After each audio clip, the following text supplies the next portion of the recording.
શું કામ ચરણામૃત જરૂરી છે? જેની પાસે નિત્ય લાવેલું ચરણામૃત હોય ભગવાનનું, જે પીળા કલરનું કે અન્ય કોઈ વર્ણનું હોય છે, બને તો આંખે, કપાળ ઉપર અને કાન આગળ લગાડવું જોઈએ, જે કવચ તરીકે પણ આપણી રક્ષા કરે છે.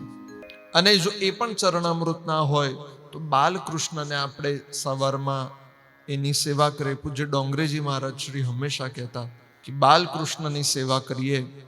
તરભાણામાં લાલનને પધરાવીએ, એમનો લાલો હતો, પછી આપણે એમને સ્નાન કરાવીએ અને પછી પંચામૃતથી સ્નાન કરાવે કે શુદ્ધોદક જળથી, સાદા જળથી સ્નાન કરાવે. ઠંડી હોય તો સહેજ ગરમ પાણીથી એમને નવડાવીએ કૃષ્ણ ભગવાનને.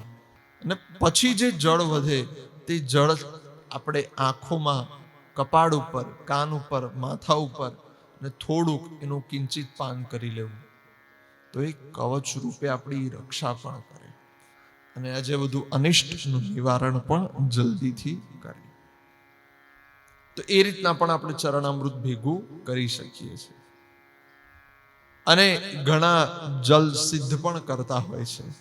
તો કે જે આપણા બધા સ્તોત્રો, કવચો, પાઠો હોય એનું આપણે પારાયણ કરીએ ત્યારે લોટામાં જળ ભરી રાખવું અને ત્યારબાદ કોઈકને બીમારી થઈ હોય, અવસ્થા સારી ના હોય, ભગવાનની કૃપાની આવશ્યકતા હોય, ત્યારે એ જળ પી જવું, તો એના માટે પણ ખૂબ સારું માનવામાં આવે છે.